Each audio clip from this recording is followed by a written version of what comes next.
माननीय अध्यक्ष जी, माननीय सदस्य बालू साहब ने कहा कि इसको जेपीसी को दे देना चाहिए। जब ये संविधान सुधार का विधेयक, संवैधानिक संशोधन जब कैबिनेट में चर्चा में आया, तब प्रधानमंत्री जी ने स्वयं मंशा व्यक्त करी थी कि इसको जेपीसी को देना चाहिए। इस पर विस्तृत चर्चा सभी स्तर पर होनी चाहिए।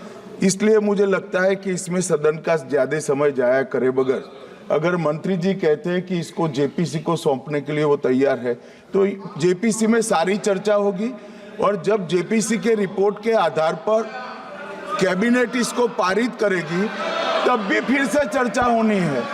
तो मैं मानता हूं कि माननीय मंत्री जी अगर जेपीसी में रखने की इच्छा व्यक्त करते हैं तो यहीं पर एक चीज समाप्त हो जाएगी। अफवाह की न केवल कमी होगी, जीडीपी बढ़ेगा, जो 5 साल चुनावी मूड में रहना पड़ता है उससे निजात मिलेगी और जो एक देश और एक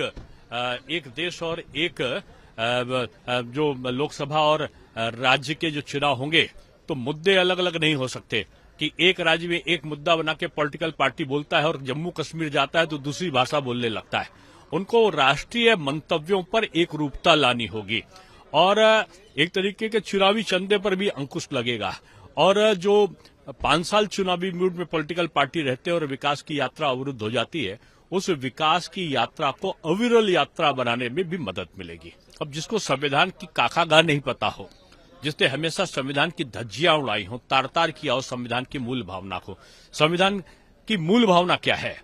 ये जन सामान्य को एकता, समानता, समन्वय, समृद्धता और उनकी सामाजिक उन्नयन का भाव मिले, ये विकास यात्रा को ले जाती है। ये जीडीपी को न केवल बढ़ाती है, अपव्यय को रोकती है, ये राष्ट्र के बारे में एक रूपता का भाव लाती है, जो इश्यूज है उनके बारे में। यही तो संविधान कहता है। जो संविधान कहता है वो सारी बातें वन नेशन वन इलेक्शन में निरुद्ध है। ये वो लोग हैं जो संविधान का भी उल्लंघन करते आए हैं और उनको लगता है कि अब वो साल भर जो 5 साल की राजनीति है उनकी, उस पर अंकुश लग जाएगा, तो इसलिए ये इस प्रकार का प्रलाप है।